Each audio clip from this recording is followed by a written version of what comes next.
onboarding. So hopefully today we can give some good insights.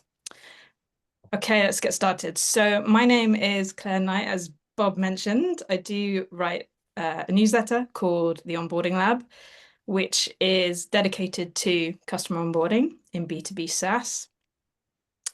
Each Thursday, I send out a step-by-step project to help teams reach world-class customer onboarding experiences. And if it's of interest to you, you can go to theonboardinglab.com and subscribe. Thanks, Eric. Got some fans. So this Fireside Chat today is hosted by OnRamp, and they are a B2B customer onboarding platform built to speed up time to revenue. So thank you, OnRamp, for having us all today. I would now like to kind of hand over to my expert panel here that's going to give us their insights for some quick introductions. So Priscilla, would you like to go first? Yeah, thank you, Claire. Hi, everyone. It's good to see you all. I love doing firesides with OnRamp. Like Bob said, let's get the band together. So I'm excited to be here. I'm based in New York. It's hot and muggy here, but it's okay. I'm from Brazil. So I was just telling Claire how I'm used to the heat. So it doesn't bother me. It's okay. I'm a customer success strategist. I help founders build their customer success strategy. That includes operations and marketing for some companies because I work with small companies. I'm also the founder of Latinos in Success, which is a community for Latinos and allies. And we do a bunch of fireside chats as well, happy hours.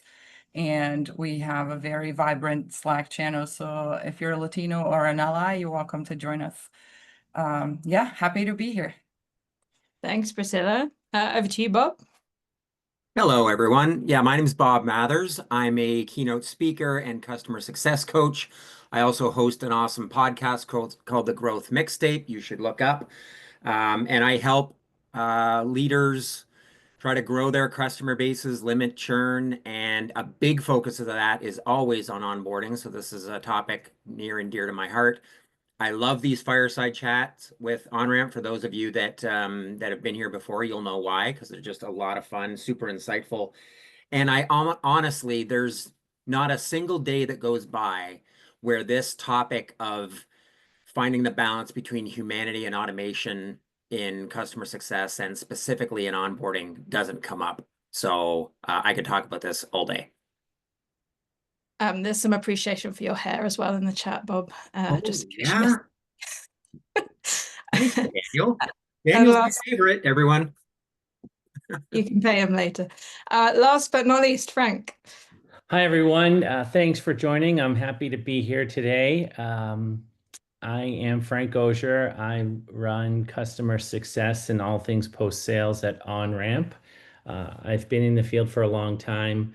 Most notably, I was an early executive at HubSpot and spent 10 years there building their post-sales organization. And I wish some of the technology that is available for CS today was available then. It would have made my life a lot easier, but thrilled to be having this conversation with everybody. Fantastic. Thank you, everyone.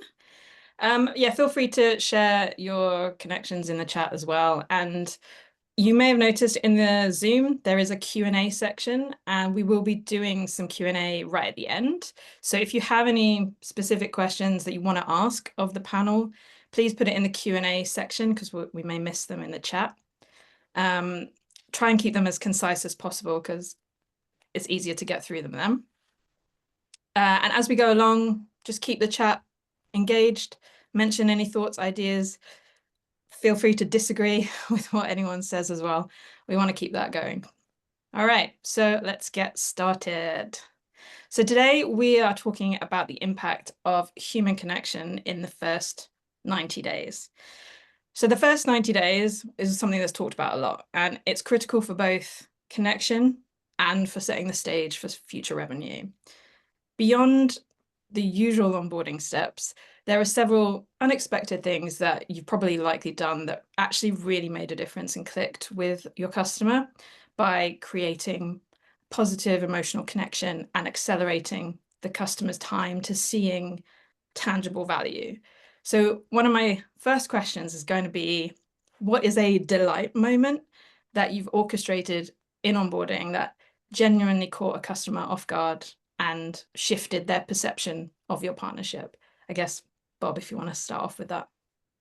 Well, yeah, and you alluded to something that I think is really important, Claire. And in a lot of ways, it doesn't matter what we think, because it matters what customers find, where they find that delight. And I find that in our rush to get through onboarding and deliver time to value or go live or whatever milestones we've put, we sometimes are racing through onboarding and checking boxes, right? And we miss these moments of delight where we're showing the client something new that they haven't seen before, but we've seen it 1,000 times. So it's not really that big a deal to us. One of the most common examples of this is, early on when we might be connecting integrations or just simply gathering data, and we're able to present the data back to them in a way that they've never seen before. Now, to us, that's not a big deal because it's step 1 of 20, right? But to them, it's like, oh, wow, that's amazing. And I see this happen all the time. So step 1, I think, is just really trying to be aware and open to those so that we can capture them. And then, as you said, we can start orchestrating those in so that they happen consistently, repeatably every time, so that we don't race to the end and miss these things that were a big deal, but we miss the opportunity to celebrate them. Absolutely. I don't know if, Priscilla, I'm going to come to you next, but just one of the things I thought of as well, there is kind of some psychology around the reciprocal effect of delighting a customer, then they want to kind of offer something in return, whether that's engagement or actually turning up to a call or whatever it is. there's something in that kind of reciprocal thing as well. Priscilla, do you have anything in particular you want to add for that? Yeah. I mean, I don't know if it qualifies as a delight moment, like you mentioned, but I love doing like during the onboarding. I think the important thing to think first, even before the delight, that this is like first impression, right? Like, and first impression matters, and you don't get a second chance of making a first impression. So it is important. Second, it's that this is their experience, it's not yours. Sure, you're involved, but you're like running the show behind the scenes and you expecting them to be the star of the show. I feel like a lot of CSMs forget and they make it about them, right? This is my onboarding. I'm going to run the show.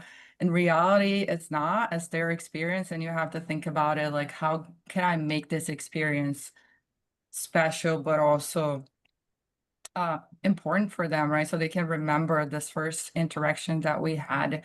I think for me, one of the things that I did in the past was to add a few questions about them, right? Like making it about them and building that connection first, even before jumping into like technical setup, really understanding what's in it for them, right? Like a few questions like, what are like 3 accomplishments that will get you promoted in the next 6 to 12 months, right? It makes them think about like, oh, what are 3 things that I need to do this quarter or this year if I want to get promoted? And how does this align with this tool that I'm just learning or that I have to implement right now in my org? Something else like, what are 3 bullets that you want to add in your resume this year or this quarter? Like, because it gets them thinking like, okay, my goal is to increase retention by 10%. So I can put that on my resume. How can I do this with this tool that I just bought? How can I increase retention? So you're constantly connecting like what the actions you want them to do with their own goals. I think that for me, it's something that I try to implement in every onboarding, but also the whole journey with the customer, every interaction. Yeah, I think, sorry, Claire. no, Bob, I was please. just going to say, there's a couple of things I really love about that, Priscilla. One, it just reminds me of one of my favorite quotes. If you want, well, of course, then I just bumbled it. If you want more interesting conversations, ask more interesting questions. And I always think, like, how can we create a moment that they're going to go home and tell their spouse about around the dinner table? Somebody that's spending probably, like most of us, 7 or 8 hours on Zoom calls that all look and sound the same. How can you create just something different? Ask a different question, set a different tone. It's amazing how those little moments can stand out and become kind of what you're known for. Absolutely. I think just while we go on to the next question, if anyone's got any good ideas for interesting questions that we should be asking customers, please put them in the chat as we carry on, because I think that'll be really helpful for everyone. Just quickly on this same topic before we move on, this is a question I think about a lot and I don't necessarily have an answer. So if you do, fantastic. But how do you measure the impact of an emotional connection in relation to ROI when it's not such a black and white metric? Go ahead, Priscilla. I went first last time. This one is a tricky one because it's not like a metric in the dashboard, right? It's not something that you're like, okay, I can put behaviors in here, but you can easily measure that on type of behavior that customers are having. Like, do they show up to meetings? Are they proactive in communication? Are they actually using the tool behind the scenes? Are they bringing other stakeholders to the meetings? So the emotion connection that you're building with them, how are you going to measure at the end of the 90 days or at the end of like your journey with them? The ROI is like, okay, if there is that emotion connection, they're going to make decisions faster. They're going to show up to meetings. They're going to bring their stakeholders. So what that's going to do for you is going to lead to expansion, to a renewal. That's how you're measuring that emotion connection that you have with the customer. It's tricky to put this in a dashboard, but it's just connecting the dots, the emotional plus the numbers in your targets, and you're going to get to it. Awesome. Bob, do you have anything? I made you go first, Priscilla, because that is a really hard question. Thanks. I mean, it's hard to measure emotions. I think you're right. I think it's a lot easier to measure behaviors, and usually behaviors are driven by emotions. When we see people not doing the things we ask them to do, or, it usually comes from a place of confusion or fear. So I think we do usually have to rely on those behaviors as sort of a lagging indicator of emotions. But I do have hope that sentiment analysis, as basically all of our conversations start getting recorded, I do have hope that sentiment analysis will become more reliable so that we could actually start correlating what AI is hearing in the conversations that we're hearing, the sentiments of customers, and then correlating that to results down the road. Awesome. Yeah, Sarah's also made a good point in the chat about how easy have I made it for them, which I think is also a good thing to kind of make note of and adjust if you haven't. Okay, let's move on. I'd like to bring Frank into the conversation. So I want to talk about maybe some unconventional tactics that we use during onboarding to just keep the ball rolling and actually kind of make the impact as quickly as possible. So have you ever purposefully gone off script with a customer during onboarding and got a better result for it? I try to go off script all the time. And in fact, I encourage my team to think of the script as a guide at most. The best way to build real rapport and trust with your customer is to actually be genuine and to actually deliver on the implicit and explicit promises that were made to the customer when they signed up, or even if they weren't actually made, if they believe they were made. That's all that really matters. And it's the actions that we take with customers, especially in the first 90 days, that are much more powerful trust builders or destroyers than what we say. There's nothing you can put in a slide that's going to build trust if you don't follow through on it. But actually solving a problem together, hand in hand, that creates a bond with another person that went through that struggle with you. And onboarding provides the perfect opportunity for this, because let's face it, there's never an onboarding that goes without some kind of surprise that you have to work through. So rather than try to deflect the solution to that problem and push the customer off and try to stay on script or on schedule, look at that curveball that's been thrown to your process as the opportunity to get in there, to get in the mud with the customer and help them. You'll come out the other side of it with a much better relationship. And you can't script that, you can't plan for it, but you can hire people who are inclined to act that way, and then you can leverage technology to make sure they have enough time to actually do it. Because at the end of the day, the number one thing I think that prevents CS people and onboarding folks from working more deeply with their customer is lack of time, and that's where tech can really play a big part. Yeah, absolutely. I was just thinking as you were talking about the box ticking exercise, which Bob mentioned, on our side, it's often we need to get through this list of things, but actually going off script is where you build the relationship, and we can sometimes get a bit stuck in our to-do list as people responsible for onboarding. Bob, did you have anything to add to that? Well, yeah, and I see a couple of really great comments in the chat too, and it kind of goes back to something that Priscilla said earlier.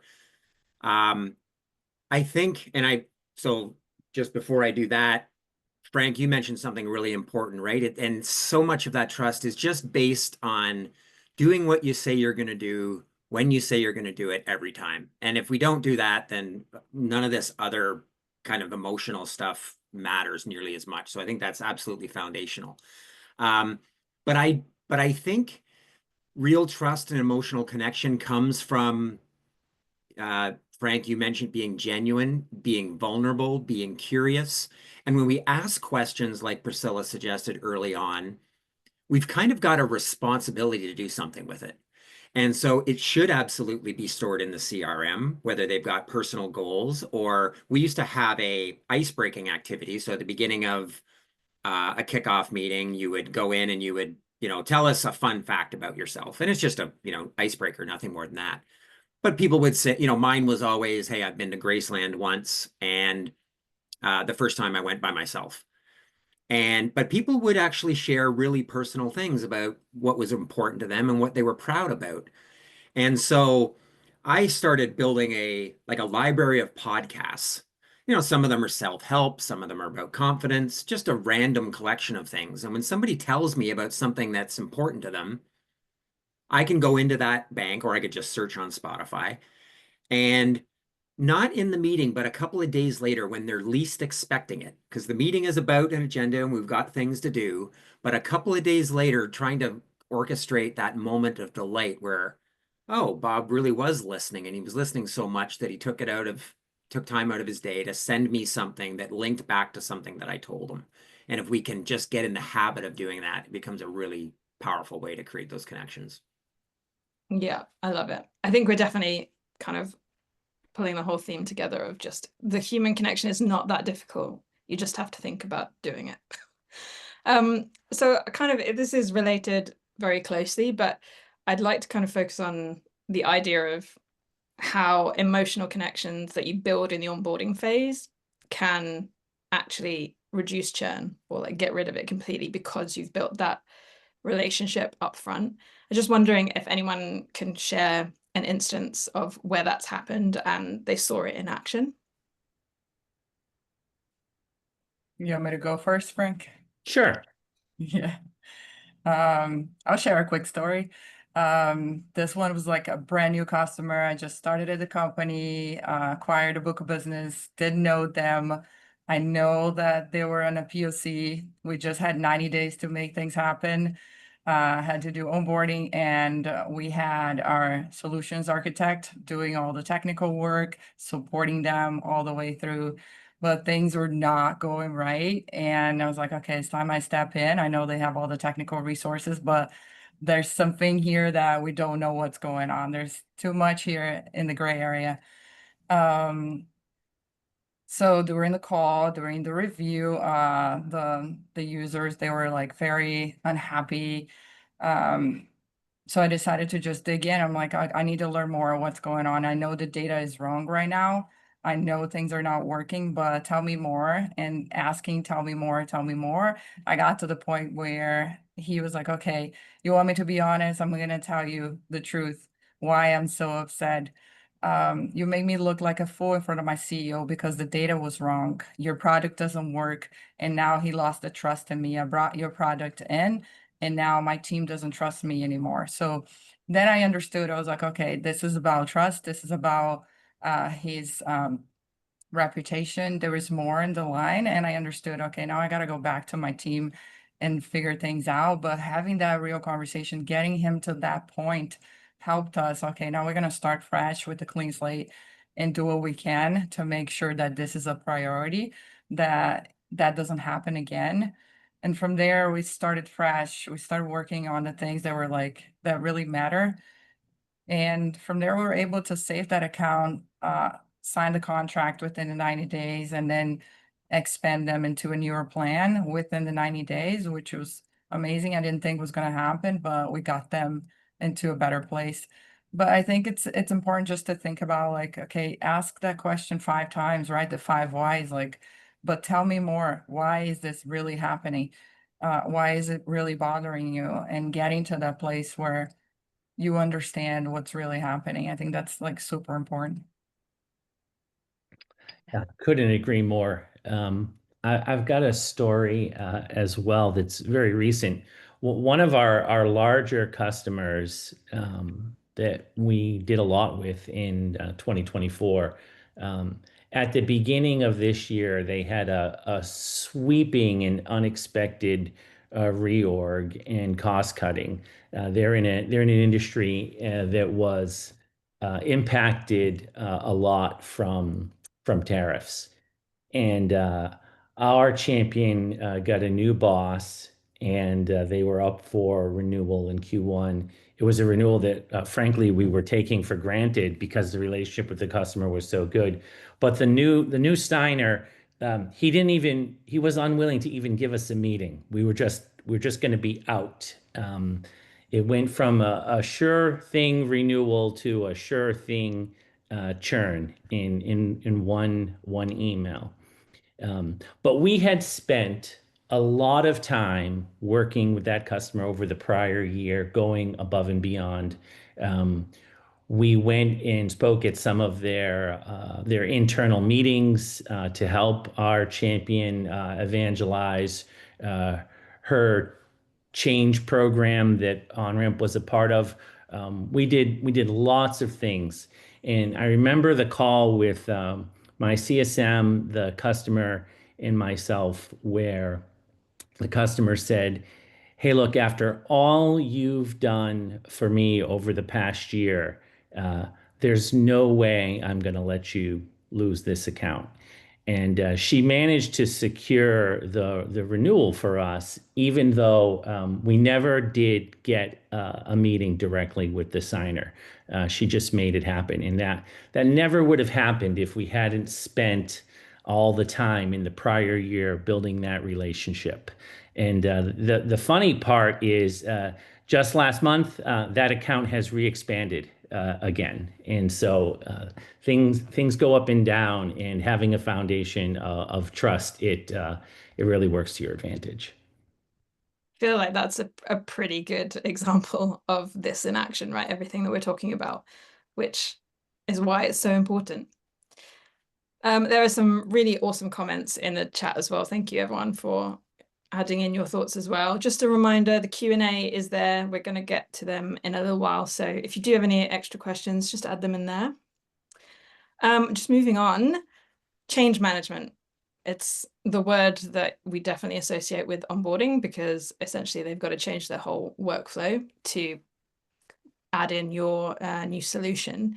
So in regards to like balancing what customer needs and allowing them space to kind of explore and just discover at their own pace, it's talking, that ticking the boxes versus like letting them have a play. How do you kind of go about managing that balance? And is there anything that you watch out for along the way? You can start, Bob. Okay. The The way that I usually approach this, I've gone all over the map on this throughout my career, giving customers a lot of choice to kind of carve their own path at one extreme, then being super, rigid about a process at the other. As always, it sort of depends, and the right mix depends not only on your solution, the complexity, and et cetera, but kind of the personality types of the people you're dealing with. But I would say in general, I've found that I like to err on the side of being prescriptive. And I think there is a place to give people freedom to play and explore on their own. But I think Frank maybe mentioned this earlier. I think now, even if we give people the space to play, I don't think they take it. Even if they say they want it, they just don't have the time. And so I think a process that limits the decisions that customers have to make and limits the choices they have to make, because as soon as they can work away, and as soon as they have to make a decision, that's an opportunity for us to lose momentum and for us to lose them. So yeah, I err on the side of being prescriptive. I know Priscilla's got some insightful ideas on how to do that while also creating space, but I don't know, maybe she's had more success than that with that than I have. It's a tricky one, you know. You don't want to like give them too much space, but you also don't want to be too needy or suffocate them. It's just like in relationships. You have to find that balance, right? Like you can't just suffocate your partner or, or give too much space. It's just like life. Being a parent, you learn a lot, right? Like how to you set the guardrails, but you want them to walk, you want them to learn, you want them to learn what they're doing so they can be your champion, so they can teach others, so they can advocate for you. And you want to give that. I worked in very technical companies where engineers they know how to do their thing, they work on the open source first and then they go and buy the cloud. So it's kind of tricky. Like they come in, they're like, "Oh, I've been working with your open source for a year. I don't need you. I'm good." But it's kind of like it's always leading with curiosity to see what type of customer you're working with. Like what type of user are they? Do they know what they need to do or not? Setting the guardrails, but also always thinking two steps ahead. I work with founders now, and what happens is like they're busy. They don't have time, right, to build anything. They're doing other things. They're building a business. They don't have time to build a CS strategy. That's why I'm there. So I'm constantly thinking about two steps ahead and giving it to them, presenting to them. This is what we need to be thinking next. This is what we need to be doing next. And the why. Why should we be doing this? What's that doing for me? So being two steps ahead, being curious, learning that type of profile you're working, and setting the guardrails, I would say those are the most important things. Yeah, absolutely. I love that. I'm just gonna, there's a few more questions and then we'll get to the Q&As. If anyone has any last minute questions, now's your chance to add it in there. I want to talk about the emphasis we have in onboarding around time to value and just speed, right? We've mentioned it a few times already. We will always find that there is frustration around something that goes wrong, a snag, some sort of issue that happens during that time. Our default a lot of the time is to go straight to a solution, fix it right away because it's going to impact what we're doing. But is there more of an impact if you lead with empathy and have that connection, that human connection of like, I understand that this is painful for you, and have that kind of interaction before you dive straight into the solutions? And if you've used that kind of way of working, what's the experience been like for the customer and that relationship going forward? Yeah, I think that sometimes it's tempting to think of being empathetic to a customer's emotional state and solving their problem as separate activities. But they're actually much more intertwined, I think. The more you understand a problem, not just at the surface, but its root causes, its impacts, the better solution you'll come up with, and the faster you'll find that solution. And the customers, if your customer is emotional, that's a bright blinking arrow pointing at the root causes and the important impacts of whatever the problem is you're trying to solve. And you absolutely want to have taking an empathetic approach to understanding the emotion of that situation. That should be job one in your problem solving playbook. Otherwise, the solution you come up with might be inadequate, or it might be just a band-aid, and you might find it coming up again and again in the future. You're actually saving time by going deeper from the beginning. At OnRamp, our customers are primarily CS teams, and uh, and they're all under a lot of pressure to do more with less. So I'd say there's emotion, at a minimum, some kind of anxiety or pressure response in every single customer we onboard. And so, we take the time to understand upfront what's really at stake, and what's really driving emotional response, not just for the customer as an entity, but for the individual human being that's on the other side of that Zoom, working with us. And I think that helps us drive a more effective path through the list of things that have to get done during onboarding. Yeah, amazing. I just want to ask one quick question because it's top of my mind, and then we're going to go into the Q&As. AI is the topic, right? It's huge at the moment. It's only going to get better. How important are the human soft skills to work in parallel with the advancement of this tech? Go. Bob, you look like you want to say something. I love this question. I alluded to this when we launched this conversation today, because this is something that comes up all the time. You're right. AI is going to get better. It's going to make us more efficient. It's not good at curiosity. Despite what it looks like, it's not good at creativity. It can't be empathetic. And as in this rush to AI everything, I don't think people are really thinking about what we're giving up. And so the pendulum is swinging to AI. I think it's one of those lessons that we're just going to have to learn the hard way until we get there and realize how sterile and inhumane it feels. And the great news is that the opportunity for people that are trying to find that balance and are conscious about the trade-offs that we're making have such an opportunity to stand out. Because if you put yourself in the shoes of your customers that are just getting, I mean, just go on LinkedIn about AI content and AI comments and AI generated emails. They know when there's a genuine, authentic connection written and spoken by a real person. And that's the opportunity that I think strong CS teams really need to embrace. Absolutely. I'm gonna jump straight into these Q&As, if that's okay with everyone, because we've got some good questions in here. So someone has said, of course you can get one chance for first impression, but how do you repair a relationship in the next call after a poor first impression? Who wants to take that one? Okay. Sorry, go ahead, Fred. I think it's very circumstance dependent, but my go-to approach, trying to repair a bad relationship or a bad experience, is to just be brutally honest.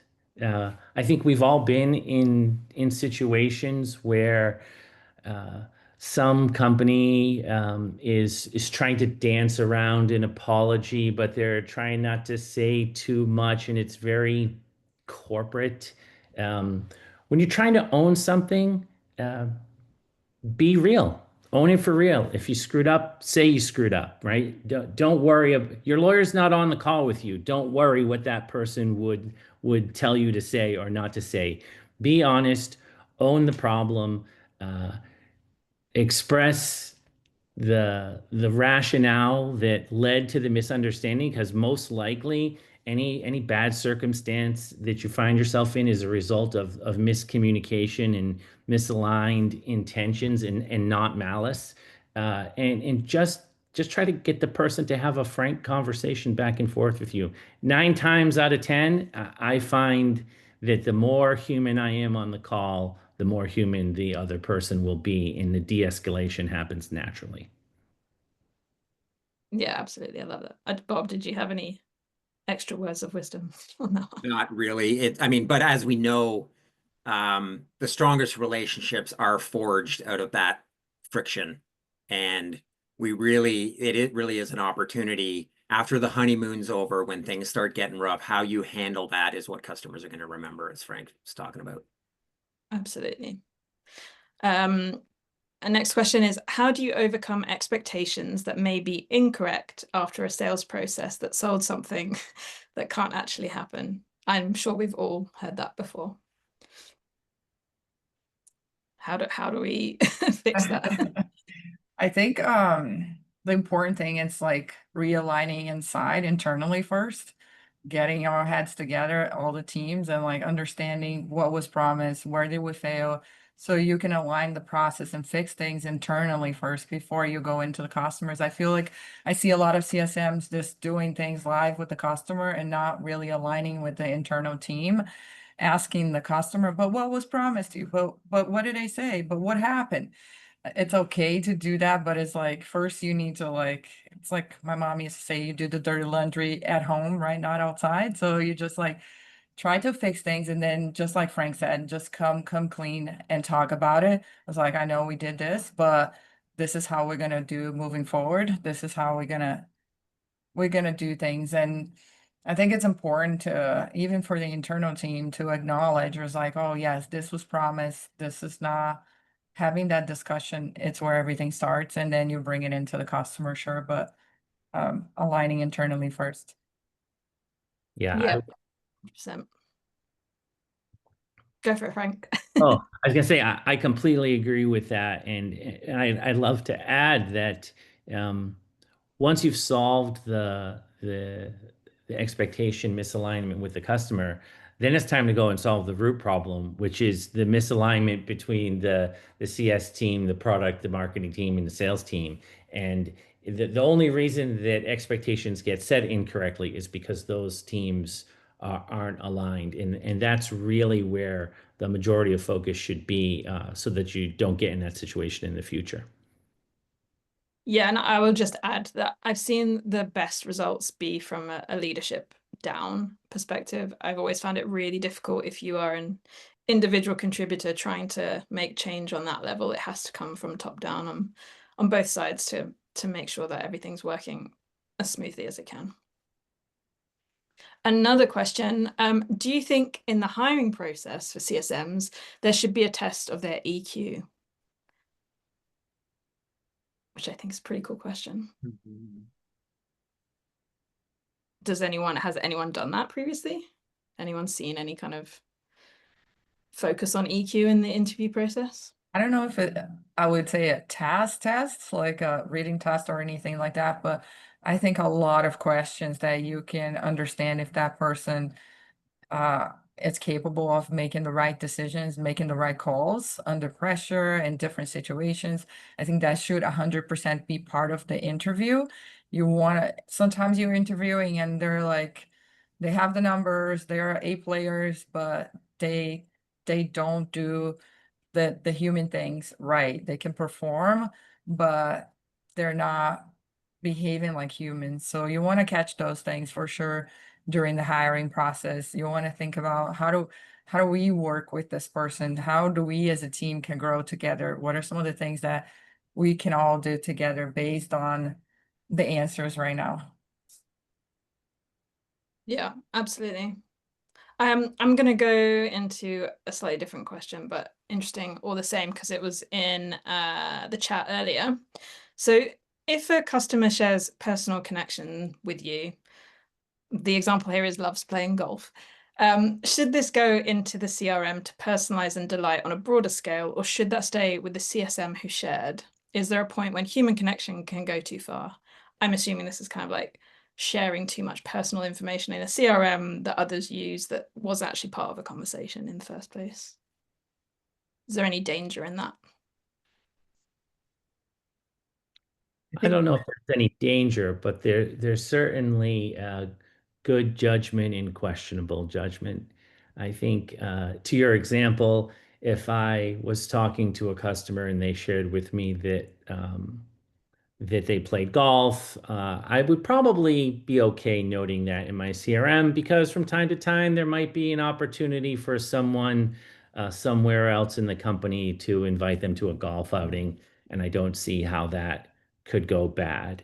Um, if there was a more personal detail, then I might refrain from noting it. But I think you have to use good judgment based on the circumstances there. Maybe that's a non-answer, but I think it's the right path. Well, it's definitely an answer, Frank. You're okay. Okay, I've got one last question before we wrap everything up. This is maybe a bit of a broader question, but still interesting. For CS team leaders, are there any suggestions or advice on how to train your CSM team to succeed in going off script? Any kind of like high level advice on that?